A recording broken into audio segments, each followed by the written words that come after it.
Assalamualaikum warahmatullahi wabarakatuh. Berjumpa lagi dengan saya di MMC TV 35 Official. Di kesempatan kali ini saya akan melanjutkan tentang ciri-ciri Tuhan, bahwa Nabi Isa itu manusia bukan Tuhan sama sekali.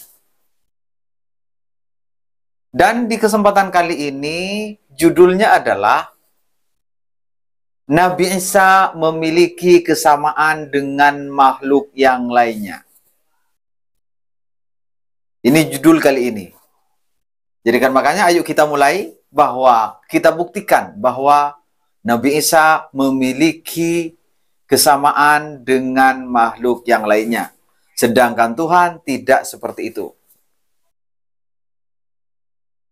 Tuhan tidak boleh dikatakan memiliki kesamaan sama sekali dengan makhluknya atau dengan ciptaannya. Ciptaan yang manapun saja. Tuhan tidak boleh dikatakan Tuhan itu cahaya, Tuhan itu kegelapan, tidak boleh. Tidak boleh dikatakan Tuhan itu memiliki bentuk dan ukuran seperti yang saya sebutkan di episode sebelumnya. Tidak boleh dikatakan Tuhan memiliki anggota tubuh seperti yang saya sebutkan di episode-episode sebelumnya. Begitu juga tidak boleh dikatakan Tuhan itu memiliki kesamaan dengan yang lain. Karena Tuhan sama sekali tidak serupa dengan makhluknya. Oke, kita buktikan bahwa Nabi Isa memiliki kesamaan dengan yang lain. Yang pertama, Nabi Isa itu memiliki orang tua. Nabi-nabi yang lain juga memiliki orang tua. Dan bahkan kalau misalnya dianggap, oh Nabi Isa beda. Nabi Isa itu memiliki ibu tapi tidak memiliki ayah. Nah itu layak dijadikan Tuhan misalnya. Misalnya bilang seperti itu. Maka itu tetap jawabannya tidak layak menjadi Tuhan. Kenapa? Karena punya orang tua. Sekalipun hanya ibunya. Namun kalau pikirannya kemudian mikir bahwa yang layak dijadikan Tuhan adalah Nabi Isa karena Nabi Isa tidak memiliki ayah, maka yang lebih berhak saya kira untuk disebut Tuhan oleh kalian bukan Nabi Isa, tapi Nabi Adam. Kenapa? Karena Nabi Adam tanpa ibu, tanpa ayah. Oke?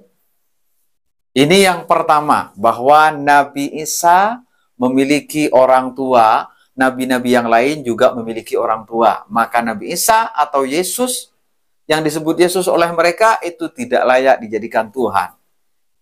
Yang kedua, bahwa Nabi Isa itu bukan Tuhan, memiliki kesamaan dengan yang lain memiliki silsilah, urutan keluarga. Orang tuanya memiliki orang tua sampai ke Nabi Adam. Nabi Isa juga demikian. Nabi Isa memiliki ibu, ibunya memiliki orang tuanya memiliki orang tua sampai ke Nabi Adam. Dan silsilahnya ini jelas disebutkan di dalam Injil. Namun saya tidak akan menyebutkan Alkitab atau Injil di sini sekarang karena belum masuk kepada pembahasannya. Pembahasannya nanti akan saya bahas di episode setelah episode ini selesai. Baru saya akan membahas tentang mana yang bisa lebih diterima oleh akal, Al-Quran atau Alkitab. Itu akan saya ambil dari per ayat nantinya. Jadi kan makanya bukan sekarang. Kita lanjutkan. Bahwa Nabi Isa memiliki ciri-ciri seperti yang lain. Nabi Isa, kenapa tidak bisa disebut sebagai Tuhan, tapi dia manusia? Karena Nabi Isa dilahirkan. Nabi-nabi yang lain juga dilahirkan, manusia yang lain juga dilahirkan. Ketika sama-sama dilahirkan, apa ciri-ciri berikutnya kesamaan dengan yang lain? Sama-sama memiliki, sama-sama mengalami masa-masa kecil, remaja, dan dewasa, tua. Oke? Ini yang bisa menyebabkan kita tidak bisa mengatakan Nabi Isa sebagai Tuhan. Kemudian berikutnya, ciri-ciri berikutnya apa? Nabi Isa berubah. Dari kecil makin besar, dan besar. Seperti itu. Sampai kata mereka disalib. Tapi orang Islam tidak meyakini Nabi Isa disalib. Tidak. Berbeda dengan keyakinan orang di luar Islam. Nah, kemudian ciri-ciri berikutnya apa yang terjadi? Nabi Isa juga butuh makan, minum, dan lain sebagainya. Mandi, air. Nabi Isa terdiri dari anggota tubuh. Nabi Isa ini pokoknya ada kesamaan dengan yang lain, sama dengan yang lain. Nabi Isa memiliki telinga, memiliki mata, memiliki wajah, memiliki tangan, kaki, punya tenaga, hidup, berbicara dengan manusia yang lain. Seperti itu. Itu adalah bukti bahwa Nabi Isa memiliki kesamaan dengan yang lain.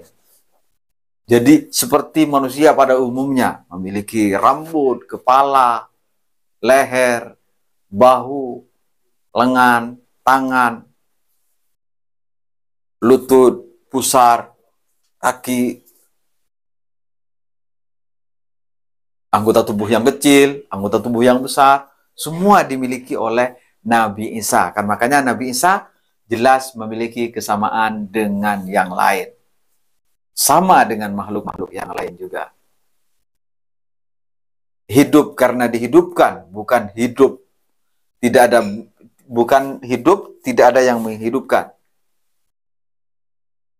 Berbeda dengan Allah. Allah hidup, hidupnya Allah itu berbeda dengan hidupnya makhluk. Karena hidupnya Allah, artinya Allah tidak pernah mati selama-lamanya. Dan tidak pernah tidak ada. Itu kalau Tuhan. Sedangkan makhluk ciptaan pasti semuanya pernah tidak ada, yaitu sebelum diciptakan. Nah, ini yang tidak bisa diterima Nabi Isa itu sebagai Tuhan. Sampai saat ini masih masuk ke ciri-ciri makhluk, bukan Tuhan. Jadi kalau misalnya ada salah satu di antara teman-teman yang ingin mengomentari apa yang saya katakan, silahkan komentar di bawah ini. Saya memberi kesempatan kepada kalian untuk komen sebanyak-banyaknya di kolom komentar. Saya akan tunggu seperti apa komen kalian nanti, yang jelas akan saya tanggapi. Jika perlu tanggapan yang sedikit, mungkin hanya saya akan jawab dengan tulisan. Tapi kalau misalnya perlu saya tanggapi dengan tanggapan yang luas, maka akan saya buatkan video khusus untuk menjawab pertanyaan-pertanyaan kalian. Untuk menjawab komentar-komentar kalian nanti, insya Allah, apabila ada kesempatan. Oke? Oke, kan maka dari itu, ayo silakan dengarkan dengan baik apa yang saya katakan, kemudian komen di bawah. Ingat, tujuan saya bukan untuk ini agar bisa melerai bahwa Alkitab atau Al-Quran itu bukan untuk dibakar seperti yang dilakukan oleh orang-orang yang tidak bertanggung jawab, tidak paham. Itu saya kira itu bukan cara terbaik. Cara yang terbaik adalah cari tahu mana yang lebih benar di antara keduanya. Seperti itu. Yaitu tentunya dengan pemikiran yang rasional. Kan makanya, jika kalian dekat dengan orang yang suka membakar Al-Quran, mencaci maki Al-Quran, ajak untuk nonton di sini. Kenapa dari awal saya sampai akhir tidak pernah ngutip dari Al-Quran atau Alkitab? Karena belum saatnya. Nanti saatnya, pada saatnya akan saya kutip ketika membandingkan mana yang lebih bisa diterima oleh akal, Al-Quran atau Alkitab. Nah, kalau sudah masuk ke pembahasan itu, baru saya akan kutip dari Al-Quran, dari Alkitab. Nantinya kalian akan mengetahui di mana yang bisa lebih diterima oleh akal, Alkitab atau Al-Quran. Oke, silakan di komen di bawah ya. Di komen, kalian harus komen.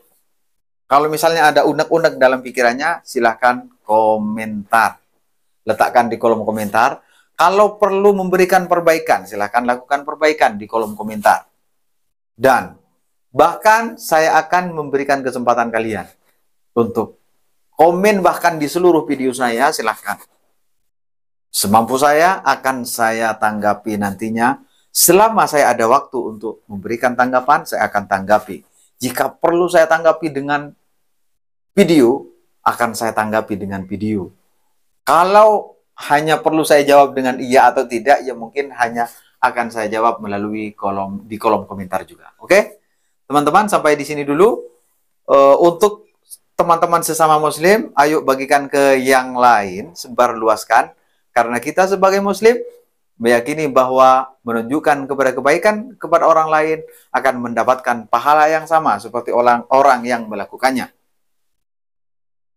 Seperti apa yang disabdakan oleh Rasulullah, man dalla ala khairin falahu mislu ajri fa'ilihi. Barang siapa yang menunjukkan kepada kebaikan, maka dia akan mendapatkan kebaikan yang sama seperti orang-orang yang melakukannya. Oke? Sampai di sini dulu, sampai jumpa di episode berikutnya. Wassalamualaikum warahmatullahi wabarakatuh.